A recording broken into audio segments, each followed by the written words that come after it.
हम लोग पिछले दिन चर्चा किए थे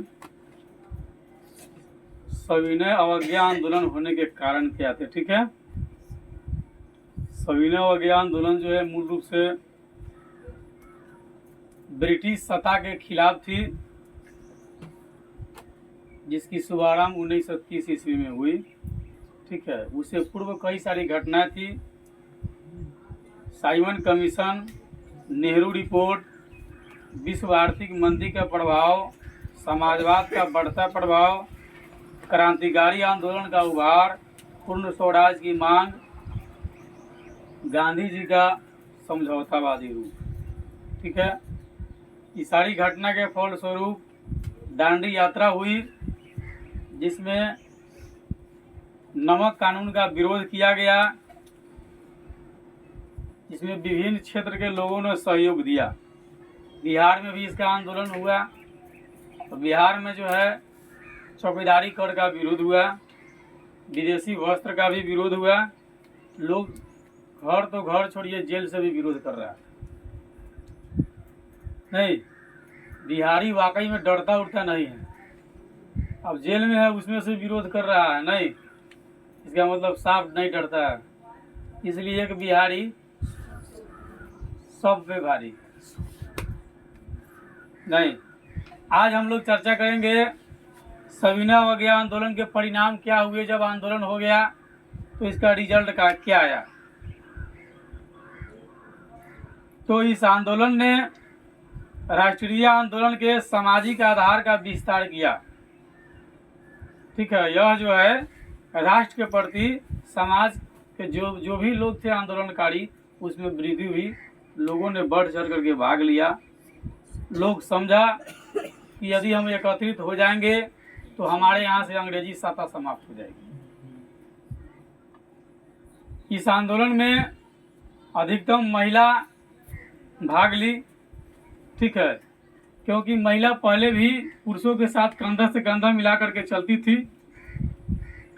मध्यकाल में जब भारत में आक्रमणकारी आए तो आक्रमणकारी से सुरक्षा के लिए महिलाओं को घर में बंद करके रखा जाता था।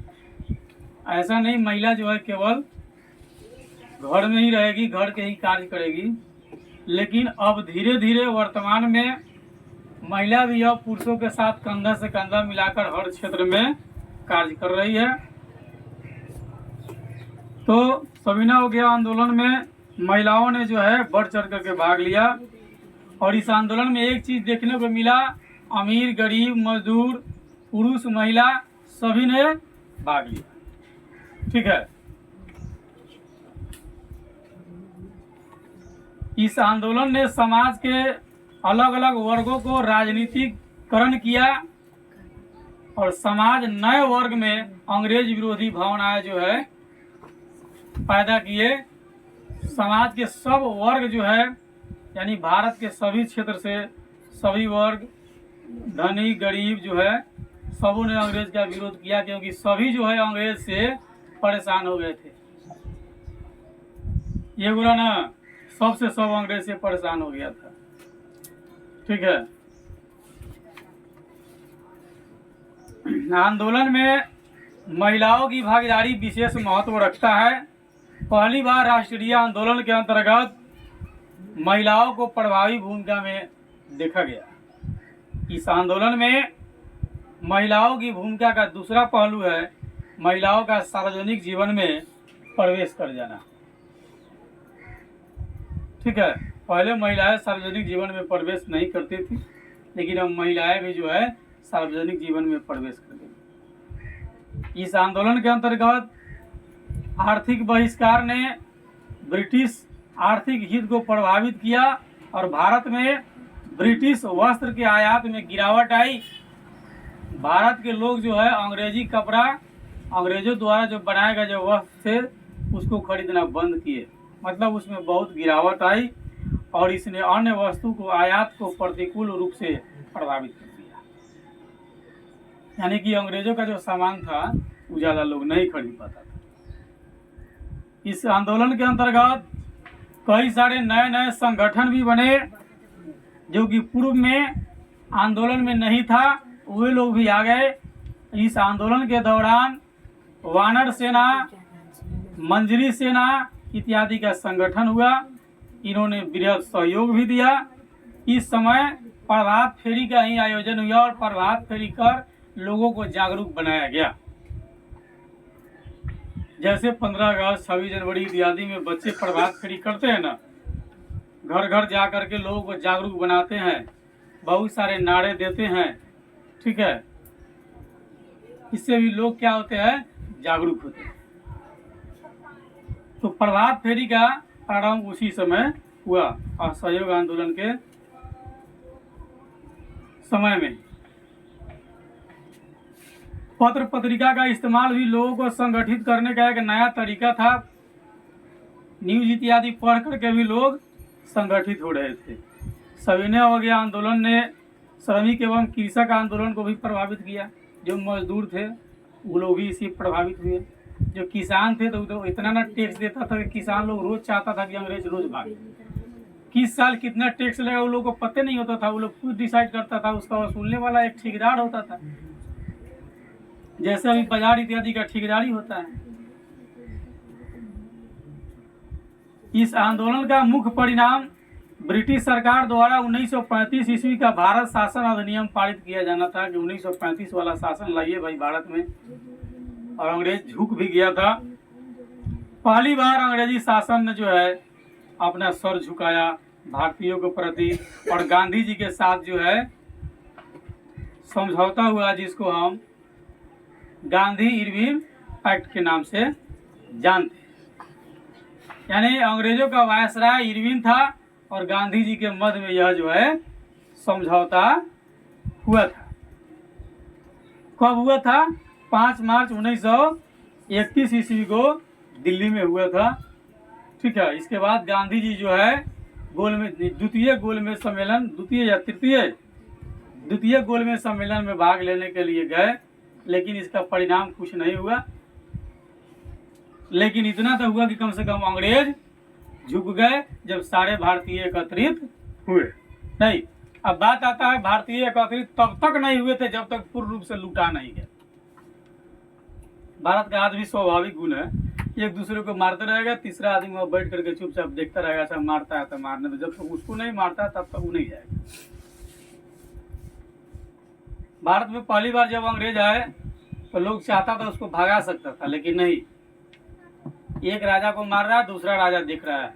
इस तरह से करते करते धीरे धीरे क्या हो गया, देश गुलाम हो गया। और जब सबको सताने लगा तो सब जो है जागरूक हो गया।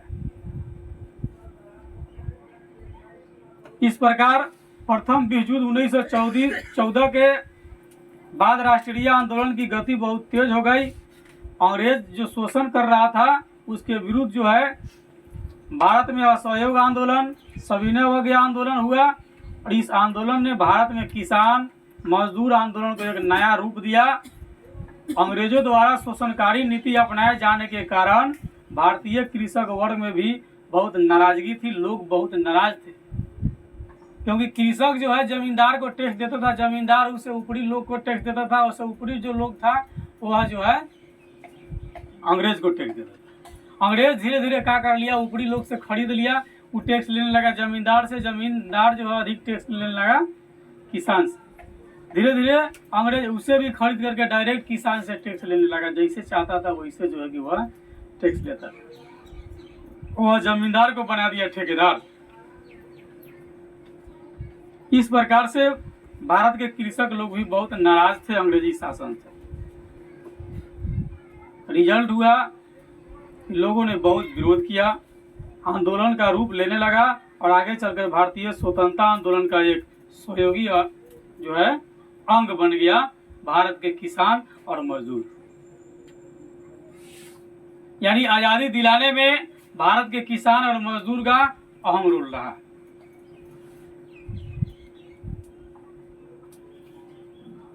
उसके बाद किसान आंदोलन पर हम लोग एक फोकस देते हैं कि किसान आंदोलन किस प्रकार से हुआ। किसान आंदोलन के अंतर्गत भी बहुत सारे आंदोलन हुए।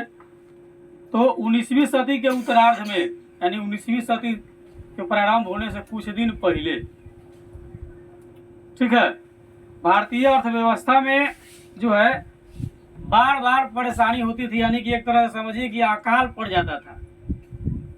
और कृषि में अभी भी अकाल पड़ सकता है, कभी बाढ़, कभी सुखाड़, कभी बारिश हुई नहीं करे, कभी खूब हो जाएगा। ऐसे भी भारत का बिहार का उत्तरी क्षेत्र जो है कभी हमेशा दह जाता है, दक्षिणी क्षेत्र में पानी नहीं होता। वहाँ सुखाड़ से फसल नहीं होता है, यहाँ बाढ़ से फसल नहीं हो पाता। कुछ कुछ क्षेत्र जो है बाढ़ग्रस्त होता है। तो अकाल भी पड़ता था, और अकाल से लोग ज्यादा त्राहिमाम थे। लोग को अपने खाने के लिए है ही नहीं है, और अंग्रेज टैक्स छोड़िए नहीं रहा है। और टैक्स न देने में के साथ जो किसान टैक्स नहीं देता था उसके साथ बहुत सारा जो है गलत व्यवहार किया जाता था। किसी को उठा कर ले जाना, मारना, और रौलेट एक लगा के रखा था, बिना वारंट के किसी को भी गिरफ्तार कर लेगा, कोई वो अपील नहीं होगा उसका। जेल में ले जाकर भी उसके साथ बहुत गलत व्यवहार किया जाता था, बिना खिलाए पिलाए रखा जाता था। बहुत सारी दशा थी भारतीय किसानों को। और अकाल की स्थिति आने से भारत के लाखों कृषक और मजदूर जो है भूख से मरने लगा। बहुत सारे, हजारों नहीं, लाखों लोग भूख से मर गए भारत में, किसान और मजदूर। एक दो नहीं, लाखों की संख्या में लोग मरने लगे। 1876 से 78, 1896, 97, 1899 से 1900 में जो है बहुत भीषण दुर्भिक्षा से, यानी बहुत खराब स्थिति थी उस समय। उस स्थिति को देख करके लोगों को एहसान हो गया कि उत्पीड़क भूमि टैक्स जो है नीति होता क्या है। अब लोगों को एहसास होने लगा कि गलत तरीके से टैक्स क्या होता है, और यदि हम इसको सहते रहे तो परिणाम क्या होगा। देखिए, जीवन में गलत करना भी अपराध है और गलत सहना भी अपराध है। आप यदि गलत करते हैं तो अपराध की श्रेणी में आते हैं, आप अपराधी हैं। और आपके सामने कोई गलत कर रहा है और आप उसको बर्दाश्त कर रहे हैं तो भी आप अपराधी हैं। दोनों स्थिति में, ऐसा नहीं कि आप गलत कर रहे हैं तो केवल आप अपराधी है, और आपके सामने किसी के साथ गलत हो रहा है और आप देख रहे हैं फिर भी आप अपराधी है। तो गलत करना और सहना दोनों अपराध की श्रेणी में आता है। अब लोगों को एहसास हो गया कि अंग्रेजों द्वारा जो टैक्स जो लगाया गया उसको हम लोग हर साल दे रहे हैं, इससे हमारा मतलब कि हमारे ऊपर इसका असर क्या होगा, यानी मरेंगे, दूसरा कौन उपाय। भारत के अलग अलग जगह पर जो है इसके खिलाफ जो है किसान आंदोलन हुआ, जिसके परिणाम स्वरूप अंग्रेजी भू राजस्व नीति में परिवर्तन किया गया, लेकिन उस परिवर्तन से किसी को कोई विशेष लाभ नहीं हुआ। उसके बाद आइए, कांग्रेस की स्थापना 19वीं शताब्दी की उत्तरार्ध में हुई 1885 ईस्वी में। कांग्रेस पार्टी की स्थापना 1885 ईस्वी में हुई। कांग्रेस पार्टी की स्थापना होने के 20 वर्षों तक, स्थापना के बाद 20 साल तक जो है कृषि की समस्या का कोई जो है निदान नहीं हुआ। हालांकि कांग्रेस अपने हर अधिवेशन में इस पर ध्यान देने की प्रयास करती थी, लेकिन कोई परिणाम होता नहीं था। महात्मा गांधी जी के भारतीय राजनीति में आने से किसान आंदोलन को एक नई दिशा मिली,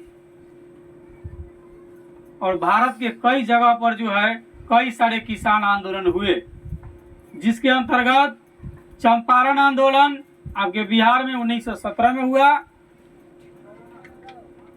खेरा आंदोलन, मोपला विद्रोह आंदोलन, बारदोली सत्याग्रह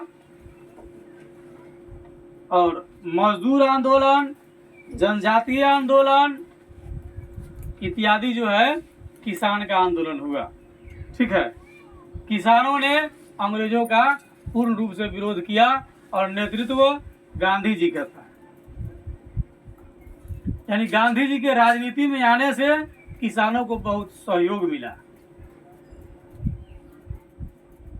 और गांधी जी जितना हो सके निरंतर किसानों के पक्ष में जो है आंदोलन करते रहे। सांप्रदायिकता बात अलग है हिंदू मुस्लिम की, लेकिन इन्होंने किसानों के हित में लड़ाई लड़ी। ठीक है, तो किसान आंदोलन पर हम लोग की चर्चा कल होगी। ठीक है कि कौन कौन से किसान आंदोलन हुए। आज हम लोग का शॉर्ट चर्चा था किसान आंदोलन पर।